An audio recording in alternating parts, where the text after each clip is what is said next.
We're back with another episode of Middle Age Mamas. I am so excited. I can't help it. Because, you guys, my daddy is here. Yay. The OG, the pioneer. Whoa.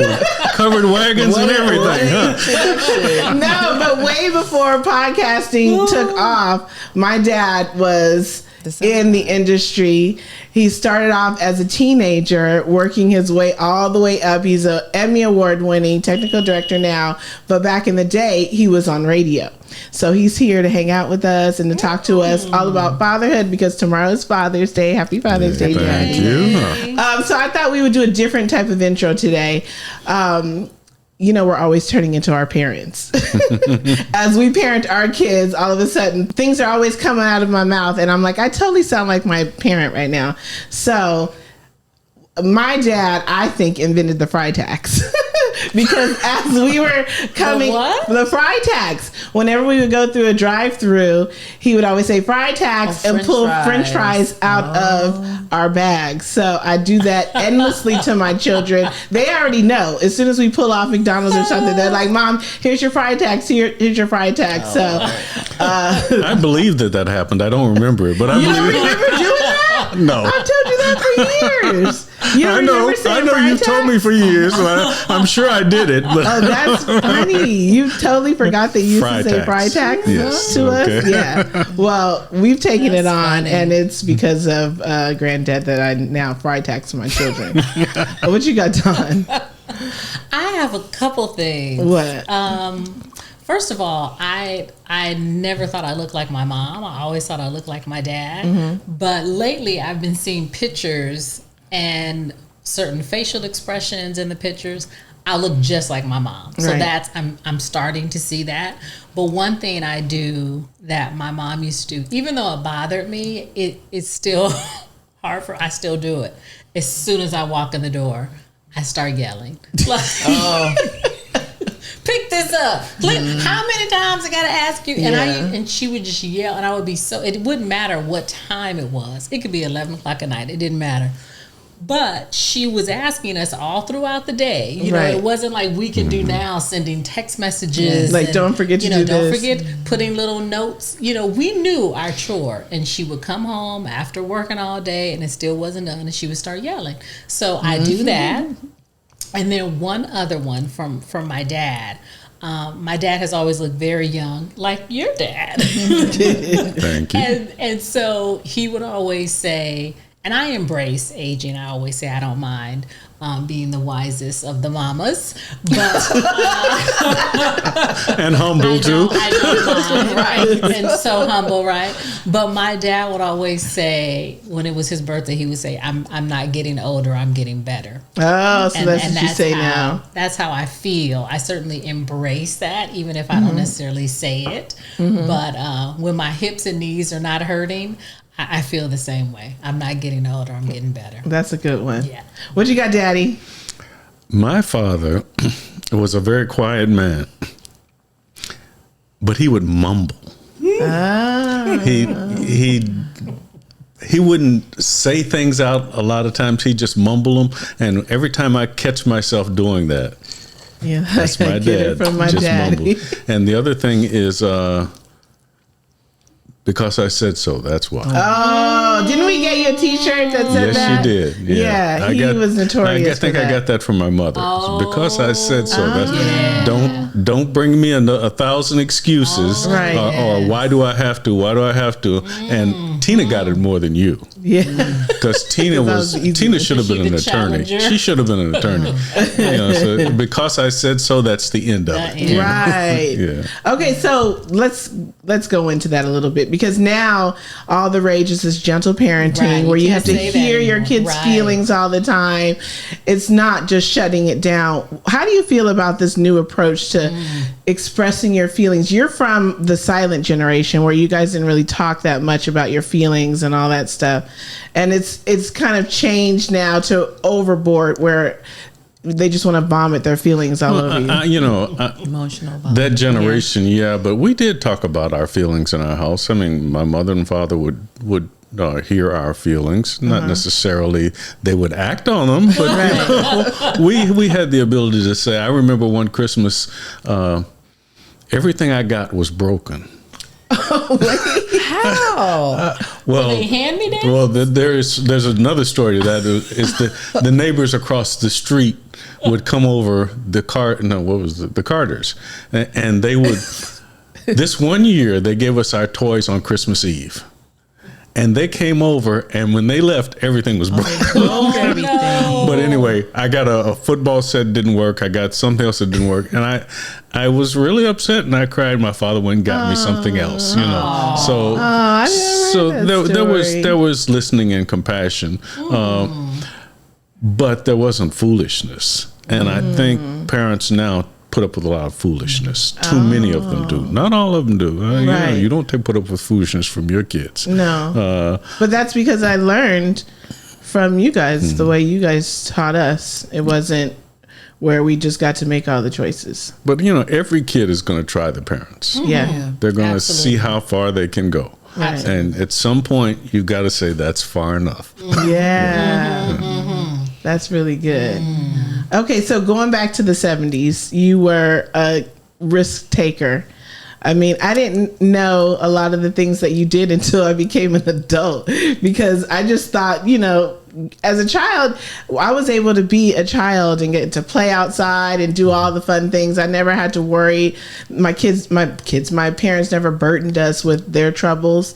So once I became an adult, he would start to talk to me about the things that he went through and the things that he discovered along the way. So can you just share your journey of why you left Louisville, Kentucky, and made your way to California with a family in tow?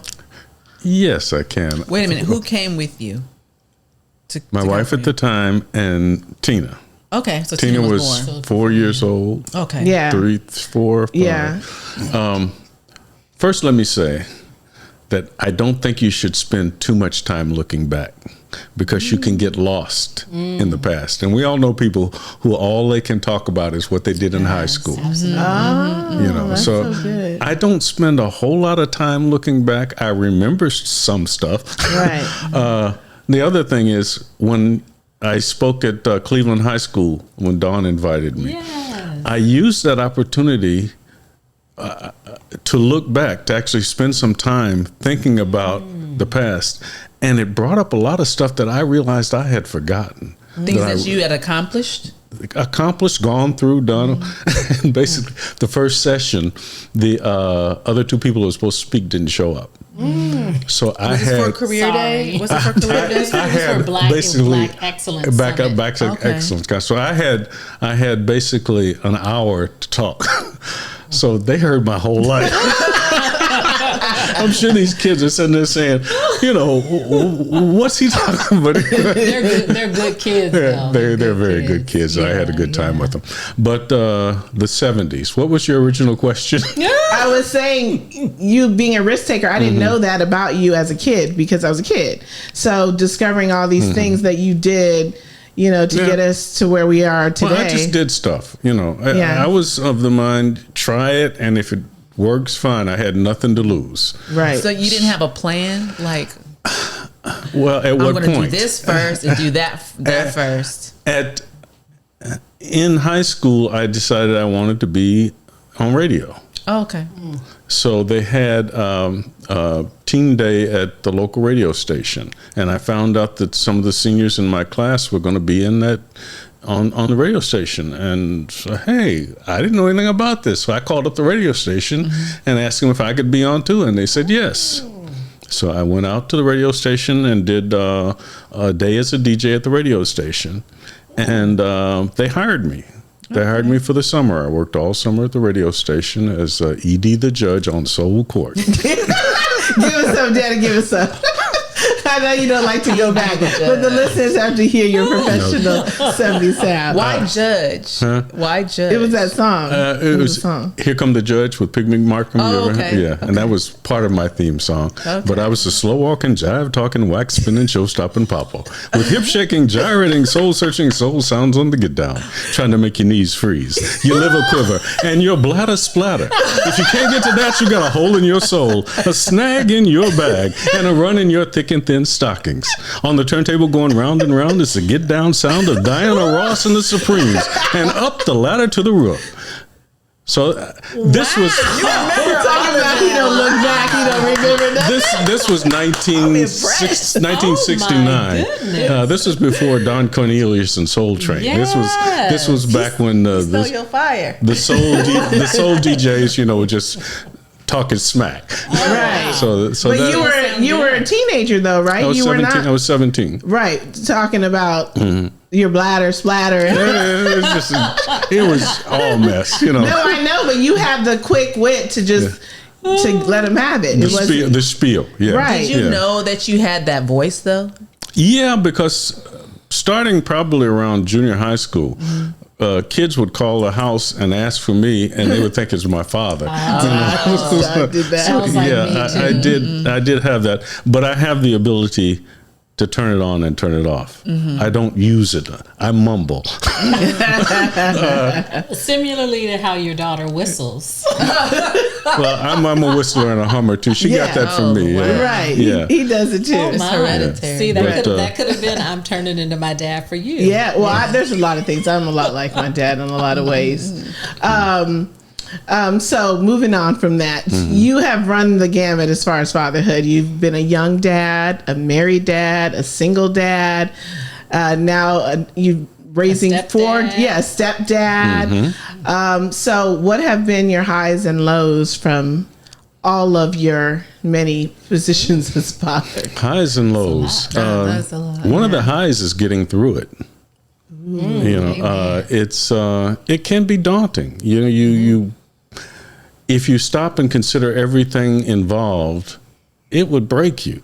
Absolutely. But the reality is, you do the best you can at the time with what you have, and you just keep going every day.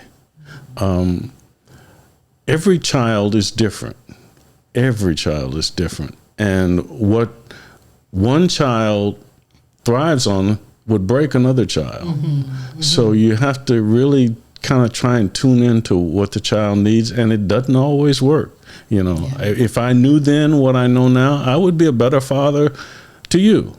I have learned. I can't imagine. That's so sweet. You don't remember, do you?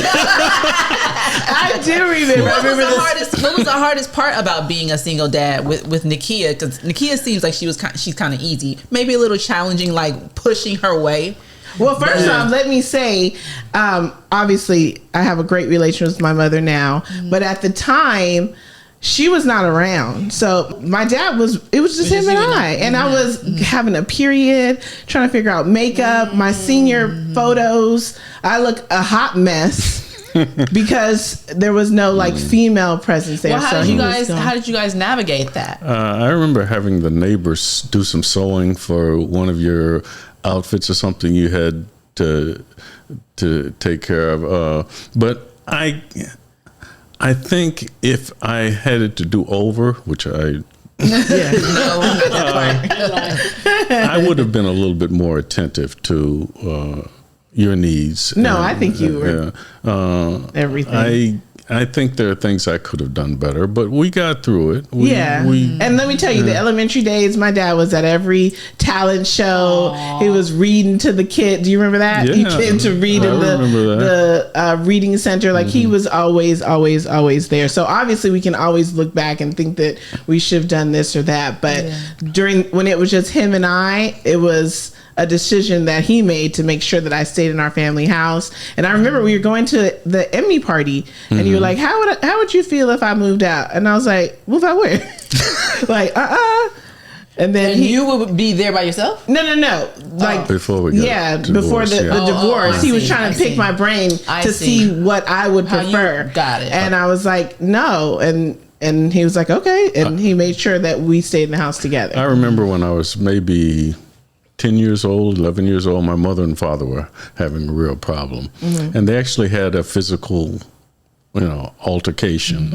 And he went to work. And that night, I remember telling my mother that I was going to stay up till Daddy got home because we were going to work this out. Oh, wow. And they actually, I remember that morning, they talked and they worked it out and smoothed things over.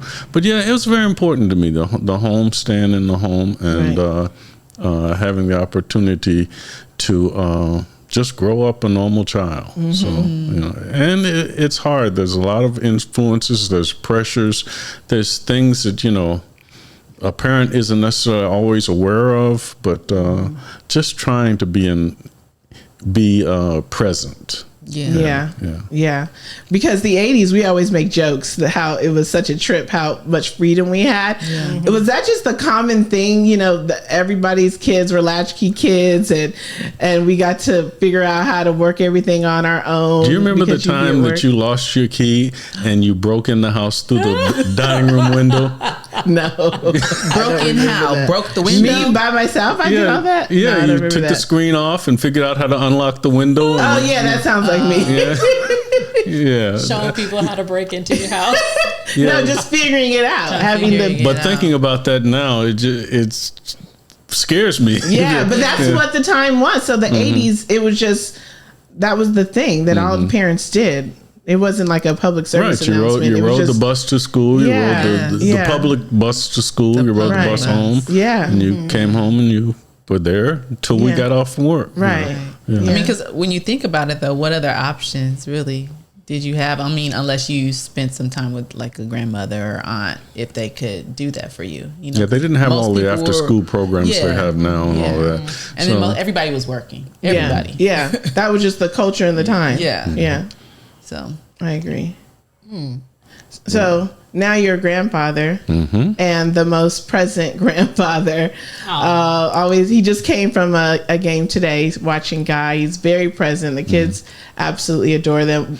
How do you the kids maybe they adore me, but they don't talk to me. I don't think they don't talk to me. It's like pulling teeth to get them to say anything. Yeah, I think that's the teenager part of them. And kids today, they don't talk. They don't talk. It's just, they talk to us. I don't know. Sometimes. Do you text them? I think that's the mode of communication. I text them sometimes. Calling them is a waste of time because they really Guy will answer his phone, but I text him. But it's one word answers. And that's what I'm pushing the most. Never say one word answers. Like have a full conversation. All those things. I'm proud of all of my grandkids. I'm proud of my kids, and I just want to be a part of helping make sure that the next generation has an opportunity. I know I could have done better with what you guys went through as far as schooling. Your college kind of fell through the cracks. He must have listened to that I listened to it, of course. It's but that was kind of a rough time. That was a time when I was trying to keep it all together. Yeah. But fortunately, after that, God sent me an angel. Yeah. And I got married again, and Chip helped me get on the right track and develop a relationship with God that has made all the difference in my life. Because I was going down the wrong road for a while. So you didn't grow up in church? I did. I was a, what do you call it? Acolyte at the Lutheran Church, which is kind of like a choir boy. Lighting the little candle. At the Lutheran Church. Yes. Went through catechism class, the whole thing.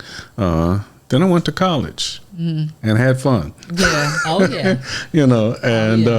It took a while to get back to really being committed to God, and having a real relationship and getting my priorities in order. Yeah. I've learned that the priorities are one of the most important things, and that's where we get off track. Number one, have a relationship with God. That's the number one priority. And if you put other things in front of that, you lose your way. Yeah. Number two is your spouse and your family. Having the relationship with the spouse and the family. Number three, the relationship with your church. And number four, your relationship with God. With your job, rather. Now, you take any one of those things and put them in front of the number one priority, and you go down the wrong way. You put your kids first. You put your church. That was not going to be a question. You put your church first. Right. Yeah. No. You put your job first. No, you put God first, and He will put everything else in line. Yeah. Your priorities then become properly aligned. So.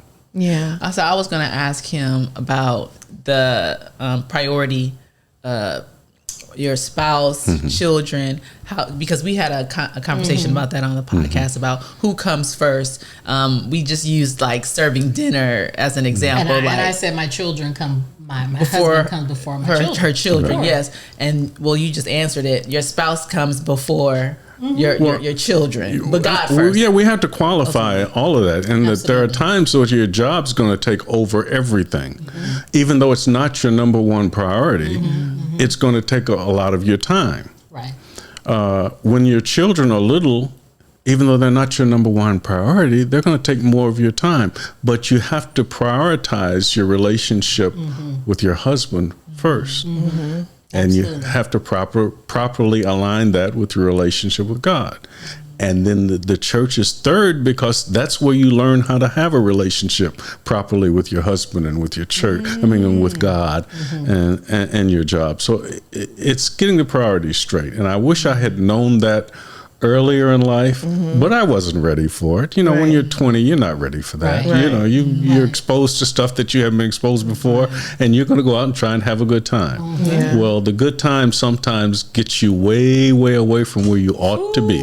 Right. Yes. Yeah, I always say, when he first got married, I was like, I didn't see your bottom teeth until you got married, because he didn't smile the way he smiled. Chip made me smile. Yeah. When and I was like, that's what you look like, with like a full smile. It was a total turning point for us, which was really cool. So, hi, Mom. Yeah. And I just think about how the three of us, we're all daddy's girls. I know you only have girls, but when I think about... I got boys now, too. his son-in-law. Yes. Right. But as far as when you were raising your girls and the importance of a daddy-daughter relationship, and specifically in how we choose our mates because of our relationship with our dad. And I think when I think about mine with my dad...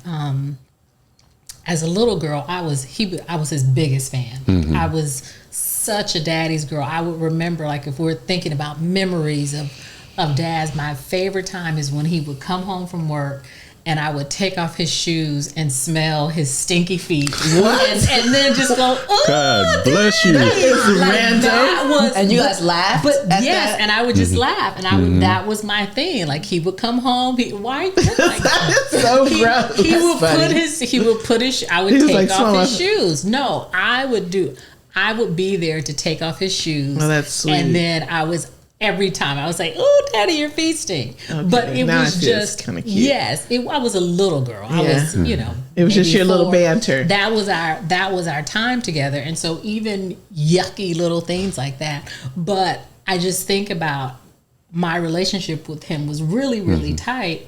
But I was able to see that his relationship with my mom was not good, and so it set me up to be very manipulative in that relationship with the two of them, which then caused problems with my relationship with my mom that I think I still see to this day. And so I try to be very careful with my children and talk to my husband about these relationships are very important, especially with the girls, because your daughters are going to look for someone either just like you or the complete opposite. Exactly. And so you want to make sure whichever they're choosing is going to be right for their daughters. And so maybe if you can speak a little bit about how, because I always think about Nakeya. Nakeya is my most positive, cheerful, whistling, humming friend. but it always felt like she didn't grow up in trauma. She seems to be my least traumatized friend, even though I then hear things about your mom not being there and the divorce. But it seems like you were very protected. Yeah. And shielded that was one of the goals to shield her from what was actually going on. Some of that's not necessarily the best thing because you see things, something's going on, and you don't know what. Yeah, they told me that my mom's apartment was her study place. Well, And I was like, that's what she told me. But anyway, was she in school? I don't know. moving on. But I was a full-on teenager. I didn't ask any questions. I was like, okay. That's what it is. That's what it is. But yeah, if you really want to, I'm about to get a study place to get to know somebody.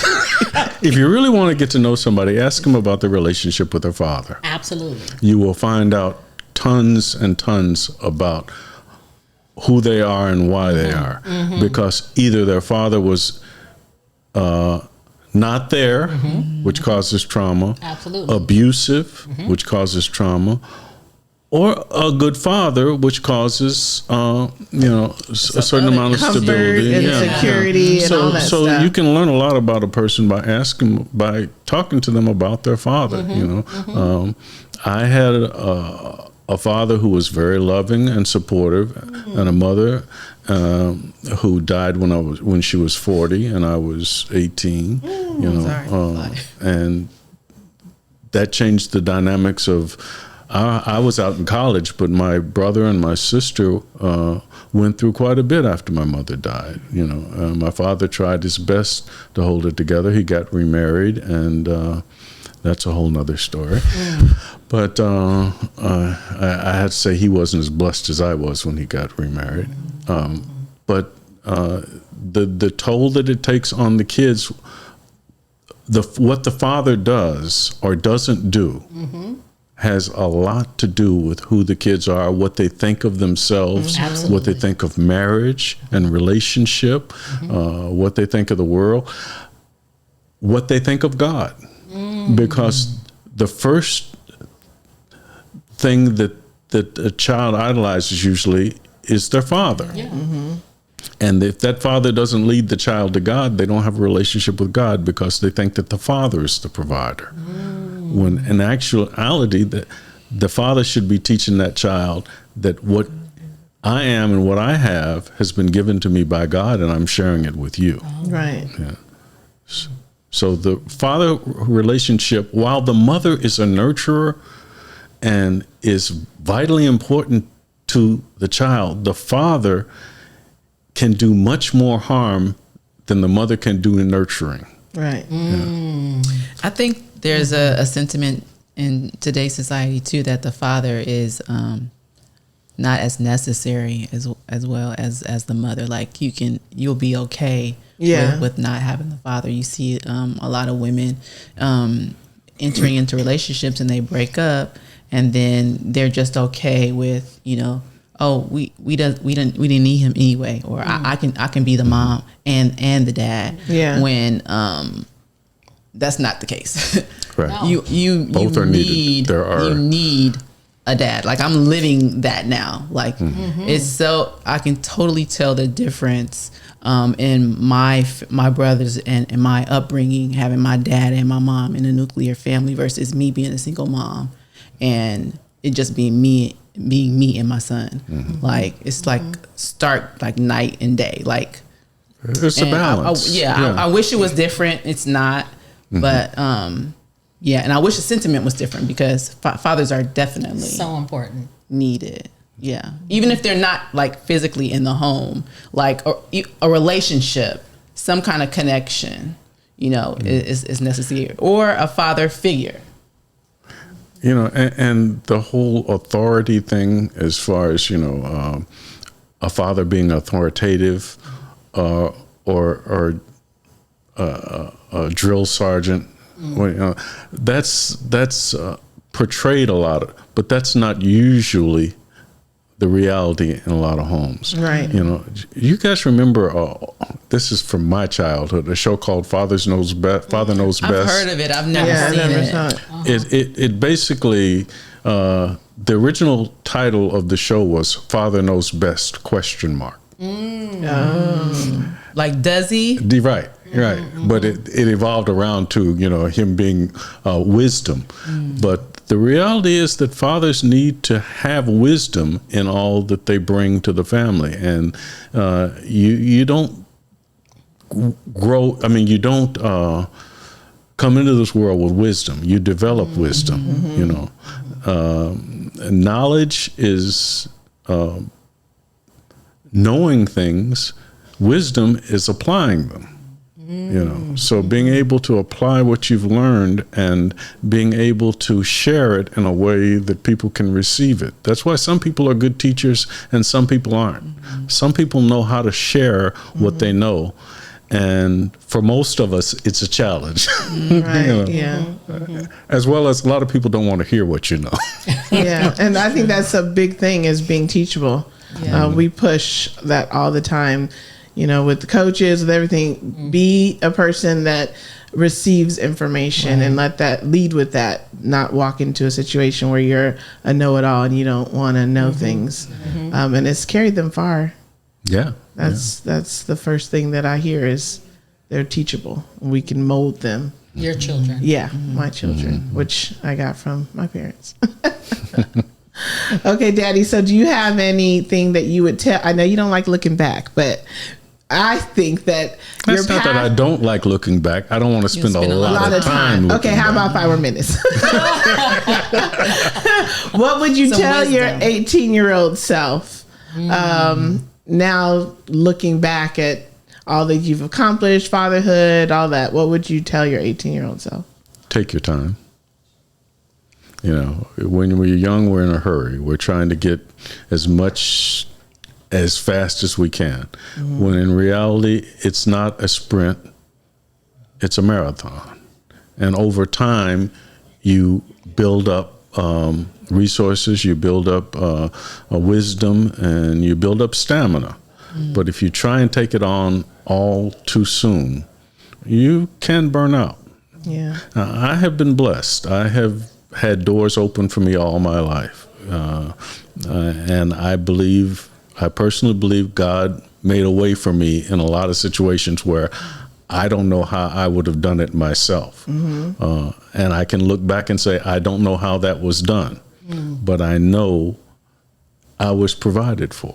I know God made a way and God opened doors for me. But, there was no reason that I should have had a family at 18. But that was a blessing in reality. Because it kicked you into gear. It got me to be serious about life.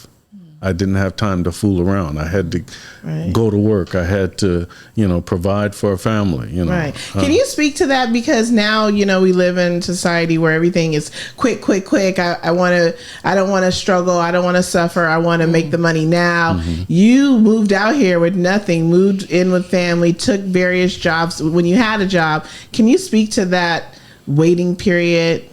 Well, when you start out, you're always going to work harder than you want to. You have to work hard. When you get older, when you get established, you work less and make more money. But starting out, you have to hustle. You have to hustle, and the lack of a willingness to hustle is going to leave you short of the goal. Because there are people out there who do know how to hustle, and work hard and buckle down and not run up everything on credit cards to go on vacation because everybody else is going on vacation, or getting, the nicest car when you're living in an apartment and you're driving a $60,000 car. Right. Yes. Just basic principles and understanding how things work and being willing to listen. I had a lot of people speak into my life as a young man. I went to work in television in 1972 in Louisville, Kentucky. I was working with all old white men.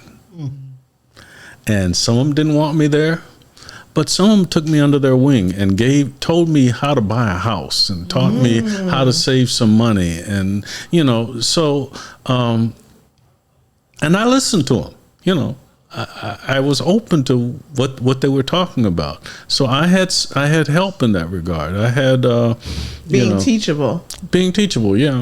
My father, my uncle were there. My father didn't have resources like that, and he never owned a house, and he struggled. He struggled to take care of us. 4 kids, on working at GE, making $12,500 a year. Well, that was considered a good job, though. Then it was a good job. $12,500 a year still, though, is not especially a lot of for money. 6 people. Yeah, I remember when I got hired at WHS in Louisville in '72. My mother went around making me tell everybody how much I made. She did. You made a lot of money there? $300 a week? Wow. Ooh, yes. In 1972, that was good money. That was good money in Louisville. Yeah. So, tell them how much you make. Yeah. That's funny. Yeah. So, being teachable, being open, being willing to listen to wisdom, and realizing that there is a plan for your life that you don't necessarily have to make. God had a plan for you before you were born. And so many of us go about trying to do what we want to do. But what was the plan that was laid out for you? What are you good at? Because God made you good at something. Right. Yeah. If you can't sing, don't be spending all your time trying to be an entertainer. Yeah. That's not your gift. Yeah. Right. Find what your gift is and use it. Yeah. Yeah. You're good with children. Yeah. You're very good with children. You're walking in your calling, understanding what it is, and then walking through the door when it's open for you. A lot of people say, well, no doors have been open for me. Well, an open door doesn't necessarily look open. You got to walk up to it and push it and see if it's actually unlocked. Oh. Some people just keep walking by because the door was closed. Yeah. Well, push it. See if you can get in. And that's been one of the things that has helped me is that, I showed up and I pushed the door. When I started in television, it was the early 70s. What were you doing? I was a television technician, camera, audio, technical director. I got hired by WHS in Louisville. At the time, the FCC was requiring stations to hire black people. This was right after the Watts riots. Oh, wow. I knew that. So that was one of the doors you walked up to. Right in. The door was pushed open by somebody else. Yes. I walked in. They had to hire. When I came out to CBS, I knew that they were looking for black people. I sent a resume, but on a resume you don't put your ethnicity. Right. No. I sent a picture. You did? Yes, I sent them a picture. That's where I get my creativity from. I always add the extra to something. It was one of those things where supernaturally doors were opened for me. And I just had to walk in them. Now, when I walked in them, I had to perform. Now, I had guys tell me, if I get laid off from this affirmative action stuff, I'm going to come here with a gun and kill everybody. Oh, my goodness. I walked into some real racism. Look, this sounds like that stuff's still happening. It's still happening. Coming back. But we have to be aware and willing to look at what it is that we are supposed to do. not just what it is we want to do. You know. And that'll take you far. Yeah. So then how do you think people find what they should be doing? Well, you have to try some stuff. And I tell kids, and I can tell your kids too, don't wait until you go to college to start looking for what it is you do. Yeah. If there's something you're interested in, start working at it while you're in high school. Mm-hmm. Intern. Right. Go see if you really like law. Yeah. Go sit in a law office. Yeah, that's go a sit big in a one. dental office and see if you really want to be in somebody's mouth all early day. on. You know, I mean, seriously, find out what it is you like and identify what it is you don't like, and then pursue what you like. But you got to have a contingency plan, because what you think you like, you may not like. Yeah. I told the kids over at the career day, Mike Tyson used to say, you know, everybody's got a plan till you get punched in the mouth. You're gonna take some licks. You're gonna have some setbacks. So be willing to change, but have a contingency plan. Try with all your might to do what it is you think you're supposed to do, but be willing to change. I started out in radio. I thought I was going to be a big talent in radio. That's not the way I was going to go. Yeah. I ended up in television as a technician. I'm behind the scenes. You know, my wife is very good in front of the camera, and she worked in front of the camera. Now she has become a director, and she's very good behind the scenes as a director. They'll be ready to pivot. Right. Be ready to pivot. Yeah. So it's June, Men's Mental Health Month.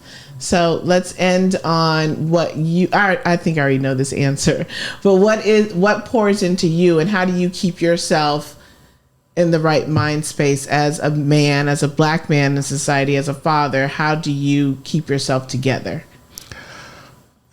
Well, I have to realize that I can't do it all. When you try and take on the whole world and do it all yourself, you go crazy. Yeah. You lose your mind.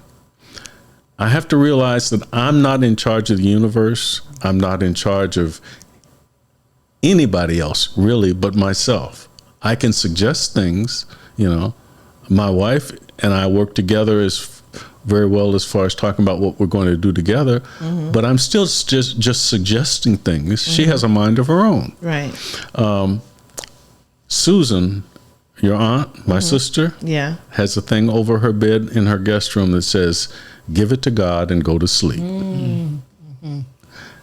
Pray about it, make the best decision you can, and then move forward. Things are going to work out one way or another, but you can't sit there and try and continually rehash what you're doing, what you're going to do. I consider a thing as far as I can consider it, and then I just make a decision. Yeah. Either God has told me something, or he hasn't told me something, or I have researched it as much as I'm going to be able to research it. But at some point, you got to just make a decision. You can't just continue to go back and forth. And then you got to let it go. You got to accept that I made a decision, and this is what's going forward. Now, I may have to amend that at some point, but you'll go crazy if you continue to try and figure out how you're going to fix everything and everybody, because you can't. So I try and give it to God and go to sleep. That does not mean that I don't wake up at 2:00 in the morning and think about it. Right. But but that's your go-to. Yeah, you got to let it go. You got to do the best you can, and then say, I have done the best I can, and move forward. Yeah.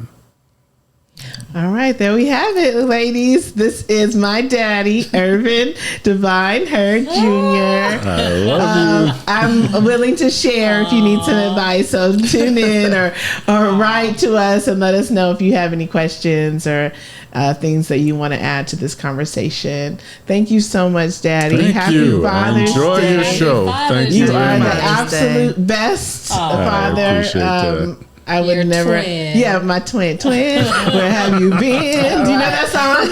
No. Oh, I know what I wanted to ask you really quick. How much was gas back in 1970, whatever, when you started driving? A high was like 25 cents a gallon. 25 cents a gallon. 25 cents a and gallon. how much was a White Castle burger? Probably 10 cents. And Did you like White Castle? Yeah, I still do. Oh, you do? Yeah. And can't how eat much whole was lot a of- gallon of milk? Oh, I don't know. Okay, a dozen eggs. You can find us on Instagram at 3_MAMA.S, on TikTok, and you can watch us on YouTube. If you'd like to reach out, you can email us at middleagemamas@gmail.com.